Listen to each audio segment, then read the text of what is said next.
ದುಡ್ಡಲ್ಲಿ ಕಂಟೆಂಟ್ ಹುಡುಕಬೇಕು, ಕಂಟೆಂಟ್ ಬರೋನು ಬೇಕು. ನಾನು ಎಲ್ಲಿದ್ದೆ ದುಡ್ಡು ನನಗೂ ಹಾಕೋರು 100 ಜನ ಇದ್ದಾರೆ. ಕಂಟೆಂಟಿಂದ ನಾನೇನು ಮಾಡಲಿ ಸಿನಿಮಾ?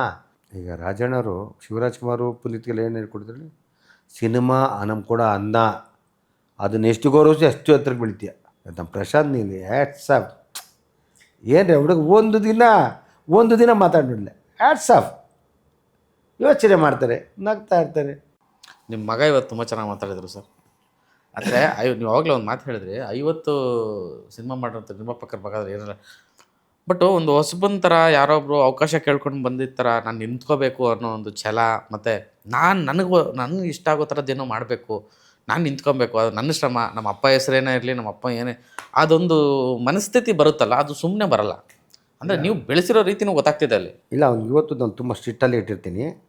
ನಾನು ಎಷ್ಟೋ ಜನ ಪ್ರೊಡ್ಯೂಸರ್ ಬಂದಾಗ ನಾನು ಹೇಳ್ತೀನಿ, ಬಿಸ್ನೆಸ್ ಸರಿ ಇಲ್ಲಪ್ಪ ಮಾಡಿಬಿಟ್ಟು ಅವ್ರನ್ನ ಕಚ್ಚುಚ್ಚಿ ಹಾಕಿಸ್ಬೇಡ, ಬೇಡ. ಅವ್ನು ನಿನ್ಗೆ ಏನು ಬೇಕಪ್ಪ, ಆಲ್ರೆಡಿ ನಿನ್ನ ಭಗವಂತ ಎಲ್ಲ ಕೊಟ್ಟವನಿ, ಆರಾಮಾಗಿ ಖುಷಿಯಾಗಿ ಜಾಲಿಯಾಗಿರು, ಒಳ್ಳೆ ಸಿನಿಮಾ ನಾವೇ ಮಾಡೋಣ, ಬೇರೆ ಬರ್ತು. ಸರ್ ನನ್ನ ಫ್ರೆಂಡ್ಸ್ಗಳಿದ್ದಾರೆ ಸರ್, ಒಬ್ಬರಿಬ್ಬರು ನನ್ನ ಫ್ರೆಂಡ್ಸ್ ಒಂದು 15-20 ಜನ, ಒಂದು 10-15 ಕೋಟಿಯಾಗಿ ಸಿನಿಮಾ ಮಾಡಲ್ಲ ಸರ್ ಅಂತ. ಬೇಡ ನಿಂತೀನಿ, ಸ್ವಲ್ಪ ಇಂಡಸ್ಟ್ರಿ ಸ್ವಲ್ಪ ಟೇಕ್ ಇಲ್ಲ, ಬೇಡ. ತುಂಬ ಫೋರ್ಸ್ ಮಾಡ್ತಾರೆ. ಯಾಕೆಂದರೆ ನಮ್ಮ ಒಳ್ಳೆತನ ತಿರ್ಗಿ ದುರುಪಯೋಗ ಪಡಿಸ್ಕೊಬಾರ್ದು. ಅದರಿಂದ ಅವನು ಟ್ಯಾಲೆಂಟೆಡ್, ಅವ್ನು ತುಂಬ ಫ್ಯೂಚರ್ ಇದೆ ನಿಜವಾಗ್ಲೂ. ಅವನಿಗೆ ಚಿತ್ರರಂಗದಲ್ಲಿ ನಿಜವಾಗ್ಲೂ ಒಂದು ಒಳ್ಳೆ ಯಶಸ್ಸು ಸಿಗುತ್ತೆ. ಇಲ್ಲ ನಾನು ಒಂದೇ ಮತ್ತೆ ಅವನಿಗೆ ಒಳ್ಳೆ ಕಲಾವಿದ, ನಾವು ಹೀರೋ ಆಗ್ಬಿಡ, ಒಳ್ಳೆ ಕಲಾವಿದ. ಜನಗಳು ನಿನ್ನ ಪ್ರೀತಿಸ್ಬೇಕು, ಗೌರವಿಸ್ಬೇಕು ಅಷ್ಟೇ. ನೀನು ಜನಗಳ ಹತ್ರ ಎಷ್ಟು ಪ್ರೀತಿ ಗೌರವಿಸಿ ಅಷ್ಟೇ. ನಾನು ಅನ್ನೋದು ಬಿಟ್ಬಿಡು. ನಾನು ಅವ್ನು ಇವತ್ತು ಗಂಟ ಅವನು ಅದೇ ಥರ ಇದ್ದಾನೆ. ಪರಿಸ್ಥಿತಿ ಬೇರೆ ಇದೆ, ಸೂಪರಾಗಿದೆ. ಡೆಫಿನೆಟ್ಲಿ ನಾನು ಹೇಳ್ತೀನಿ ಕೇಳಿ, ಇವತ್ತೇ ಇನ್ನೊಂದು ಡೌನ್ದಲ್ಲ, ಇನ್ನೊಂದು 2-3 ವರ್ಷದಲ್ಲಿ ನೋಡಿ ಆ ಹುಡುಗನ ಫ್ಯೂಚರ್ ಬೇರೆ ಇದೆ. ಅಂದರೆ ಆ ಫೋರ್ಸ್ ಇದೆ ಒಳಗಡೆ, ಅವನಿಗೆ ಹಸು ಇದೆ, ಎಲ್ಲ ಇದೆ. ಅವನಿಗೆ ಆಕ್ರೋಶ ತೋರಿಸ್ಬೇಕು. ಅವ್ನಿಗೆ ಆಯ್ತಾಯಿಲ್ಲ, ಯಾರು ಅವ್ನಿಗೆ ಸಪೋರ್ಟ್ ಮಾಡ್ತಾರೆ. ಒಳ್ಳೊಳ್ಳೆ ಟೆಕ್ನಿಷಿಯನ್ ಸಿಗ್ತಾಯಿಲ್ಲ, ಸಿಗೋರೆಲ್ಲ ಬೇರೆ ಬೇರೆ ಇರ್ತಾರೆ. ಆಮೇಲೆ ಅವ್ನು ಯೋಚನೆ ಮಾಡ್ತಾನೆ, ಬಂದ ತಕ್ಷಣ ಅವ್ನು ಹಂಗೆ ಮಾಡಿ ಏನು ಎಲ್ಲರಿಗೆ ಸಿನಿಮಾ ಅಂದರೆ ಏನು ಅನ್ಕೊಂಬಿಟ್ಟೆ. ಸಿನಿಮಾ ಒಬ್ಬ ಪ್ರೊಡ್ಯೂಸರ್ ಹುಡ್ಕೋಬೇಕು, ಅವ್ನು ಗೊತ್ತಾಗ್ಬಿಡ್ತಿದೆ. ನಾನು ಹೇಳಿದೆ, ನೀನು ಮಾಡಿದ್ರೆ ಮಾಡಪ್ಪ, ನಿಂಗೆ ದುಡ್ಡು ಬೇಕಾ, ನಾನು ಕೊಡ್ತೀನಿ. ದುಡ್ಡಲ್ಲಿ ಕಂಟೆಂಟ್ ಹುಡುಕಬೇಕು, ಕಂಟೆಂಟ್ ಬರೋನು ಬೇಕು. ನಾನು ಎಲ್ಲಿದ್ದೆ ದುಡ್ಡು ನನಗೂ ಹಾಕೋರು 100 ಜನ ಇದ್ದಾರೆ. ಕಂಟೆಂಟಿಂದ ನಾನೇನು ಮಾಡಲಿ ಸಿನಿಮಾ? ಯಾಕೆ ಮಾಡಬೇಕು? ಈಗ ನನ್ನ ಮಗ ಒಂದು 2-3 ಸತಿ ನನಗೆ ಹೇಳಿದೆ, ಇವತ್ತು ನಾನು ಮಾಧ್ಯಮದ ಮುಖಾಂತರ ಹೇಳಿದೆ, ಡ್ಯಾಡಿ ಬೇಜಾರಿಲ್ಲ ನನ್ನ ಮಾತು. ಏನಪ್ಪ, ಎಸ್ ನಾರಾಯಣ್ ಸೀನಿಯರ್ ಡೈರೆಕ್ಟ್ರು, ಅವ್ರ ಬಗ್ಗೆ ಅಪಾರವಾದ ಗೌರವ ಇದೆ, ನಮಗಿದ್ದಿದೆ, ತೊಂದರೆ ಇಲ್ಲ. ನಮ್ಮ ಇವತ್ತಿನ ಜನ್ರೇಷನ್ ಸಿನಿಮಾ ಓಕೆನಾ ರೆಡ್ಡಿ ಅಂತ ಕೇಳಿದೆ. ವಾಟ್ ಈಸ್ ಟುಡೇ ಜನ್ರೇಷನ್ ಅಂತ. ಏನು ನೀವು ತೆಗಿತೀರ? ಇವತ್ತು ಹೊಸ ಜನ್ರೇಷನ್ ಹುಡುಗರು ಏನು ಡೈರೆಕ್ಟರ್ ಏನು ನೋಡೋರೆ? ಅದೇ ಫ್ರೆಂಡ್ಸು, ಅದೇ ಲವ್, ಅದೇ ತಾಯಿ ತಂದೆ, ಬೇರೆ ಏನಾರು ತೆಗಿತಾರ ಅಂತ. ಜನ್ರೇಷನ್ ಇಲ್ಲ ತೆಗಿಯುವಂಥ ಯಾವ ಹೆಂಗಂದ್ರು ಏನು ಅಂತ ಕತೆ ಮುಖ್ಯ. ಅಪ್ಪ ಬಗ್ಗೆ ನಂಬಿಕೆ ಇಟ್ಕೊಂಬ. ಇವತ್ತು ಕೆಲವರು ಟೆಕ್ನಿಷಿಯನ್ ಅಲ್ಲ. ಎಸ್ ನಾರಾಯಣ ಓಲ್ಡ್ ಡೈರೆಕ್ಟ್ರು. ಎಸ್ ನಾರಾಯಣ 50 ಸಿನಿಮಾದಲ್ಲಿ 40 ಸಿನಿಮಾ ಸಕ್ಸಸ್ ಕೊಟ್ಟಿದ್ದಾನೆ ಸರ್, ಯಾವನೂ ಕೊಡಲ್ಲ. ಸಿಲ್ವರ್ ಜೂಬ್ಲಿ 1 ವರ್ಷ, 100 ಡೇಸ್ 30 ಸಿನಿಮಾ, ಸಿಲ್ವರ್ ಜೂಬ್ಲಿ ಒಂದು 7-8 ಸಿನಿಮಾ, 1 ವರ್ಷ 3 ಸಿನಿಮಾ, ಒಂದು 10 ಸಿನಿಮಾ ಅವರೇಜ್ ಕೊಟ್ಟು ಫ್ಲಾಪ್ ಕೊಟ್ಟ, ಒಂದು 5 ಸಿನಿಮಾ ಫ್ಲಾಪ್, ಒಂದು 5 ಸಿನಿಮಾ ಅವರೇಜು. ಸಕ್ಸಸ್ 80% ಅವ್ರದ್ದು ಇರೋದು. Success is 80%. ನಾರಾಯಣ್ ಪ್ರತಿಯೊಂದು ಫ್ಯಾಮಿಲಿ ಸಿನಿಮಾಗಳೇ. Narayan is not ordinary director. ಮಾಡಪ್ಪ, ಅವ್ನಿಗೆ ಎಷ್ಟೋ ಜನ ತಲೆ ಕೆಡಿಸಿ, ನೀನು ಹಿಂಗೆ ಅವ್ರು ಹಂಗೆ ಮಾಡ್ತಾರೆ ಹಿಂಗೆ ಮಾಡ್ತಾರೆ. ಇವತ್ತು ನಾನು ಹೇಳಿದೆ, ಬಿಟ್ಬಿಡಪ್ಪ, ನಿನಗೆ ಮುಂದಕ್ಕೆ ಖುಷಿ ಇದ್ರೆ ನೀನು ಮಾಡು.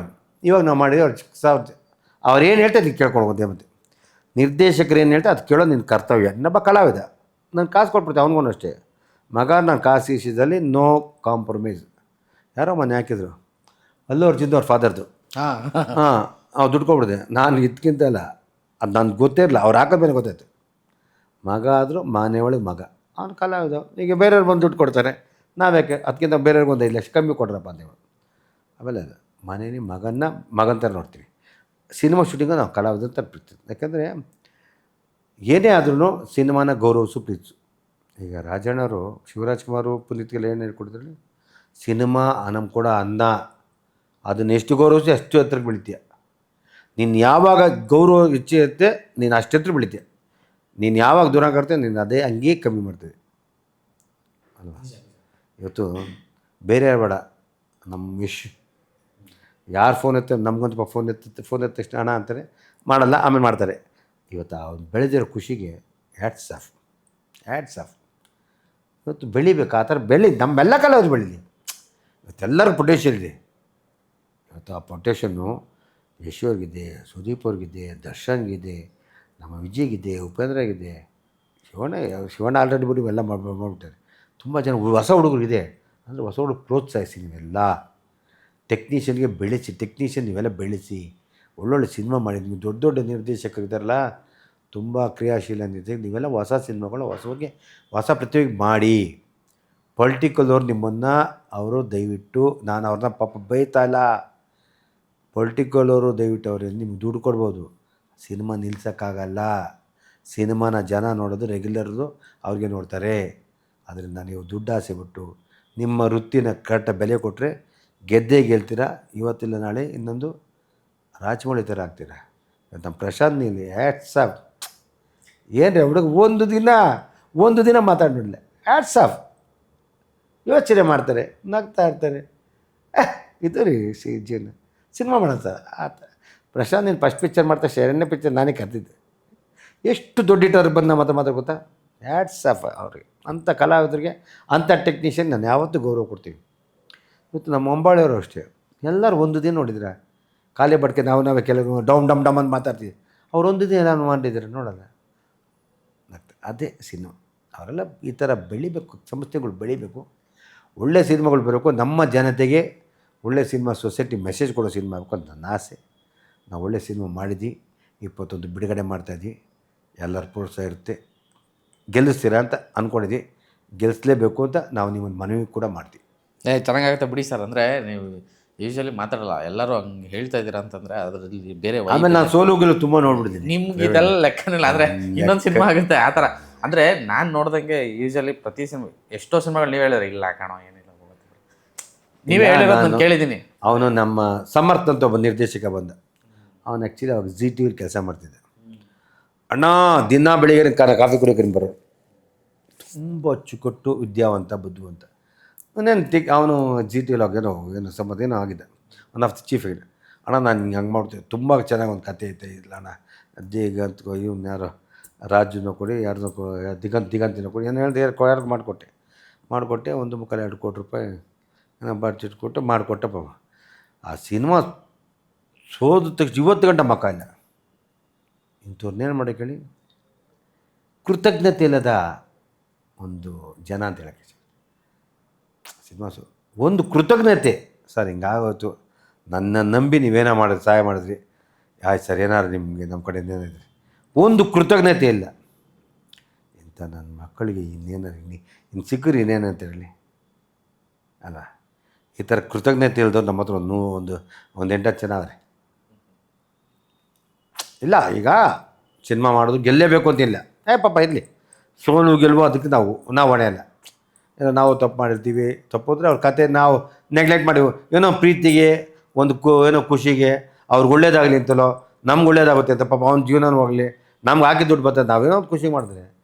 ಆ ಥರ ಕೃತಜ್ಞತೆ ಇರೋರು, ವಿದ್ಯಾವಂತ, ಬುದ್ಧಿವಂತ, ಇಂಥ ಜನನ ಅಂದರೆ ನಮ್ಮ ಭಗವಂತ ಊಟ ಇಲ್ದಿರೋ ಟೈಮು ಕೊಟ್ಟ, ಊಟ ಕೊಟ್ಟ, ಎಷ್ಟಾಗೋಷ್ಟು ಕೊಟ್ಟ. ಆದರೆ ಇವತ್ತು ಅದನ್ನು ತಿನ್ಬೇಕಾದ್ರೆ ಹಾಕಬೇಕಾದ್ರೆ ಎಷ್ಟು ಹಾಕೋದೆ ಅಷ್ಟು ತಿನ್ನಬೇಕು. ವೇಸ್ಟ್ ಮಾಡಿ ನಮಗೂ ಆಗೋಲ್ಲ, ನನಗೂ ಆಗೋಲ್ಲ. ಅದರಿಂದ ಎಷ್ಟು ಬೇಕು ಅಷ್ಟೇ ಬಡಿಸ್ಕೋಬೇಕು. ನಾನು ಅದೇ ಹೇಳೋದು. ಅದರಿಂದ ನಾನು ಇವಾಗ ಏನು ಮಾಡೋಕೆ ಮಾಡೋಣ. ದುಡಿಯೋದು ತುಂಬ ಕಷ್ಟ, ಕಳೆಯೋದು ಈಸಿ. ದುಡಿಯೋದು ತುಂಬ ಕಷ್ಟ, ಕಳೆಯೋದು ಹಿಂಗೆ ಕಳೆದ್ಬಿಡ್ತೀವಿ. ಅದರಿಂದ ಆ ದುಡ್ದಿರೋದನ್ನ ಉಳಿಸ್ಕೊಂಡು ಅದನ್ನು ಮಕ್ಕಳು ಉಳಿಸ್ಕೊಂಡ್ಬಿಟ್ರೆ ಅವ್ರು ಹ್ಯಾಪಿಯಾಗಿ ಜೀವನ ಪೂರ್ತಿ ಅವರು ಮಕ್ಕಳು ನೆಮ್ಮದಿಯಾಗಿರ್ಬೋದು. ಅಂದರೆ ಸಮಾಜ ನಾನು ಒಳ್ಳೆ ಹೆಸರು ಮಾಡಿದ್ದೀವಿ, ಒಳ್ಳೆ ಗೌರವ ಕೊಟ್ಟಿದ್ವಿ. ಒಂದೊಳ್ಳೆ ಸಿನಿಮಾ ನಿರ್ಮಾಪಕರ ಕಡೆ ನಮಗೆ ಎಲ್ಲರೂ ಗೌರವಿಸ್ತಾರೆ, ಜನ ಪ್ರೀತಿಸ್ತಾರೆ. ಸರ್ ಯಾವಾಗ ಸಿನಿಮಾ ಸರ್ ಯಾಕೆ ಸರ್ ಕಡಿಮೆ ಮಾಡಿದ್ದೀರಿ ಅಂತೇಳಿ. ಪಾಪ ಅವ್ರಿಗೆ ಗೊತ್ತಿಲ್ಲ, ಅವರಿಗೆ ನಮ್ಮ ಕಷ್ಟಗಳು ಅರ್ಥ ಮಾಡೋ. ಅವ್ರ ಪಾಪ ತೆರೆ ಮೇಲೆ ನೋಡಿ ಮಾತ್ರ, ತೆರೆಯಿಂದ ಏನು ನೋವಿದೆ ಅಂತ ಗೊತ್ತಿಲ್ಲ. ಅವ್ರಿಗೆಲ್ಲ ಹೇಳೋದಷ್ಟೇ, ಸಿನಿಮಾ ಅನ್ನೋದು ಅಷ್ಟು ಸುಲಭ ಅಲ್ಲ, ತುಂಬ ಕಷ್ಟಕರ. ಈ ಮನೆ ಕಟ್ಟೋ ಗಾರಿಯನ್ ಕೆಲಸಕ್ಕಿಂತ ಕಷ್ಟ. ಅಂದರೆ ಮಣ್ಣವರಲ್ಲ, ಇಲ್ಲಿ ಅಲ್ಲಿ ಮಣ್ಣೋರ್ತ ಇನ್ನು ಮಣ್ಣವರಲ್ಲ, ಅಷ್ಟುಬಿಟ್ರೆ ತುಂಬ ಕಷ್ಟ. ನೀವು ನಿರ್ಮಾಪಕರನ್ನ, ಅದರಲ್ಲಿ ಎಕ್ಸ್ಪೆಷಲಿ ನಿಜವಾಗಿ ಸಿನಿಮಾ ಮಾಡೋವಂಥ ನಿರ್ಮಾಪಕರನ್ನ ನೀವು ಗೌರವಿಸಿ ಬೆಳೆಸಿ. ಈಗ ಕೆಲವ್ರು ಬಂದು ಶೋಕಿಗೆ ಬಂದು, ಕೆಲವ್ರು ಬಂದು ಬೇರೆ ಇದು ಬಂದು, ಕೆಲವ್ರು ಬಂದವ್ರಿಗೆ ಅದು ನಿಮ್ಮ ಅಭಿಪ್ರಾಯ. ನಮ್ಮಂಥ ಸಿನಿಮಾನೇ ನಂಬಿ, ನಿಮ್ಮನ್ನೇ ನಂಬಿ ಸಿನಿಮಾ ಮಾಡೋರಿಗೆ ನೀವು ಪ್ರೋತ್ಸಾಹಿಸಿ, ಆರೈಸಿ ಯಾವತ್ತೂ ಬಿಡಿ. ಆಮೇಲೆ ಎಲ್ಲ ಕನ್ನಡ ಚಿತ್ರ ಪ್ರೇಕ್ಷಕ ಅಭಿಮಾನಿಗಳನ್ನ ಕೇಳೋದಿಷ್ಟೇ, ನಾನು ಪ್ರತಿಯೊಬ್ಬರ ಜೊತೆ ಸಿನಿಮಾ ಮಾಡಿದ್ದೀನಿ, ಎಲ್ಲ ಕಾಲದ ಜೊತೆ ಸಿನಿಮಾ, ಎಲ್ಲರೂ ನಮ್ಮನ್ನು ಪ್ರೀತಿಸ್ತಾರೆ, ಗೌರವಿಸ್ತಾರೆ, ಎಲ್ಲರೂ ಸಿನಿಮಾ ನೋಡ್ತಾರೆ ಅಂತ ಅಂದ್ಕೊಂಡಿದ್ದೀನಿ. ನೋಡೋಸ್ಲಿ 21ನೇ ತಾರೀಕು ಅಂತ ಹೇಳ್ತೀನಿ. ಆಯ್ತು ಸರ್, ಥ್ಯಾಂಕ್ ಯು. ಅಂದರೆ ತುಂಬ ಒಳ್ಳೆ ವಿಷಯಗಳನ್ನ ನಮ್ಮ ಜೊತೆಗೆ ಹಂಚ್ಕೊಂಡ್ರಿ. ಆ್ಯಂಡ್ ಮಾರುತ 21ಕ್ಕೆ ಬರ್ತಾ ಇದೆ. ಕೆ ಮಂಜು ಅಥವಾ ತುಂಬ ದೊಡ್ಡ ಪ್ರೊಡ್ಯೂಸರು ಆ ಥರ ಅಂತ ಹೇಳ್ತಾರೆ, ತುಂಬ ಸಿನಿಮಾನೇ ಅಂತ ಬದುಕ್ತಾ ಇರೋಂಥ ಜೀವಗಳಿವೆಲ್ಲ. ಸಿನಿಮಾಗೋಸ್ಕರನೇ ತುಂಬ ಅಪಾರವಾದಂಥ ಒಂದು ಕೊಡುಗೆ ಕೊಟ್ಟಿರೋಂಥದ್ದು ಇಂಡಸ್ಟ್ರಿಯಲ್ಲಿ. ಸೊ ತುಂಬ ಗೌರವದಿಂದ ನಾನು ಕೂಡ ಹೇಳ್ತಾ ಇದ್ದೀನಿ. ಅಂದರೆ ನಿಮ್ಮ ಈ ಒಂದು ಸೇವೆ ಯಾವಾಗಲೂ ಮುಂದುವರಿಲಿ ಸರ್. ಬರ್ತಾರಂಥ ಹೊಸಬರಿಗೆ ನೀವು ಸಜೆಸ್ಟ್ ಮಾಡಿಕೊಂಡು ಹೀಗೆ ಒಂದಷ್ಟು ಈ ಹೊಸ ನಿರ್ಮಾಪಕರಿಗೆ ನಿಮ್ಮ ಗೈಡ್ಲೈನ್ಸ್ ಬೇಕು, ಹೊಸ ಸಿನಿಮಾ ಮೇಕರ್ಗಳಿಗೆ ನಿಮ್ಮ ಗೈಡ್ಲೈನ್ಸ್ ಬೇಕು. ಈ ಕಾರ್ಯಕ್ರಮದ ಮೂಲಕ ಸುಮಾರು ಜನಕ್ಕೆ ಅದು ಗೊತ್ತಾಗಿರುತ್ತೆ ಕೂಡ. ಆಗಲಿ, ನವಂಬರ್ 21ಕ್ಕೆ ಮಾರುತ ಬರ್ತಾ ಇದೆ. ಮತ್ತೊಂದು ಒಳ್ಳೆಯ ಸಿನಿಮಾ, ತುಂಬ ದೊಡ್ಡ ಕೈಗಳು ಸೇರ್ಕೊಂಡು ಮಾಡಿರೋಂಥ ಸಿನಿಮಾ. ಮಿಸ್ ಮಾಡದೆ 21ಕ್ಕೆ ಥಿಯೇಟ್ರಿಗೆ ಬಂದು ನೋಡಿ. ನಿಮಗೆಲ್ಲ ಸಿನಿಮಾ ಇಷ್ಟ ಆಗುತ್ತೆ. ಸಂಪೂರ್ಣ ಸಿನಿಮೋತ್ಸಾಹದಲ್ಲಿ ಸಿನಿಮಾಗೋಸ್ಕರನೇ ಇರೋಂಥವ್ರು ಮಾಡಿರೋಂಥ ಸಿನಿಮಾ. ಸೊ ಹಾಗಾಗಿ ಅವರು ತುಂಬ ಆರ್ಗ್ಯಾನಿಕಾಗಿ ಹೇಳ್ತಿದ್ದಾರೆ. ಯಾವುದೇ ಏನು ಇವಾಗ ಅದೇನೋ ಥಿಯೇಟ್ರ್ ಟಿಕೆಟ್ ಅರ್ಸೋದು ಇನ್ನೊಂದು ಮತ್ತೊಂದು ಅದೆಲ್ಲವನ್ನು ಬಿಟ್ಟು ಸೊ ತುಂಬ ಜಿನಿಯನ್ ಆಗಿದ್ದಾರೆ. ಸೊ ಜಿನಿಯನ್ ಆಗಿರುತ್ತೆ ಸಿನಿಮಾ. ಮಿಸ್ ಮಾಡ್ತಾ 21 ಬಂದು ಥಿಯೇಟರ್ ನೋಡಿ. ನಮಸ್ಕಾರ. ನಮ್ಮ ಸಿನಿಮಾಗೆ ಯಾರು ದಯವಿಟ್ಟು ಫ್ರೀ ಟಿಕೆಟ್ ಕೊಡ್ತಾರೆ ಅದು ನಾನು ಊಹೆನೂ ಮಾಡೋದು ಕೊಡೋಕ್ಕಿಲ್ಲ. ಆ್ಯಕ್ಷನ್ ಬೇಕು ಅಂದ್ರೆ ವಿಜಯ್ ಇದ್ದಾನೆ, ಲವ್ ಬೇಕು ಅಂದ್ರೆ ಶ್ರೇಯಸ್ ಇದ್ದಾನೆ, ಕಾಮಿಡಿ ಬೇಕು ಸಾಧು ಇದ್ದಾರೆ, ರಂಗಾಯಣರು ಇದ್ದಾರೆ, ತಾಯಿ ಶರತ್ ಲೋಹಿತ ತಾರಾ ಮತ್ತು ಶರತ್ ಲೋಹಿತ ಇದ್ದಾರೆ. ಆಮೇಲೆ ತುಂಬ ಜನ ಪ್ರತಿಯೊಬ್ಬರು ಹೀರೋಯಿನ್ ಇದ್ದಾರೆ, ಮುದ್ದಾದಿರೋನು, ಬ್ಯೂಟಿಫುಲ್ ಲೊಕೇಶನು, ಸಮಾಜಕ್ಕೆ ಮೆಸೇಜ್ ಕೊಡೋ ಸಿನಿಮಾದೆ. ಒಟ್ಟಾರೆ ಪ್ಯಾಕೇಜ್. ಮನೇಲಿ ಏನೇ ನೋವಿದ್ರು ಒಂದು ಕೂತ್ಕೊಳ್ಳೋ ಸಿನಿಮಾದಲ್ಲಿ ಸಂತೋಷವಾಗಿ ಸುಖಕರ ಹೋಗ್ತೀರ. ಮಾರುತನ ಮಿಸ್ ಮಾಡಬೇಡಿ. ಮಿಸ್ ಮಾಡಿದರೆ ದಯವಿಟ್ಟು ನೋಡಿ ಅಂತ ನಾನು ಹೇಳ್ತೀನಿ.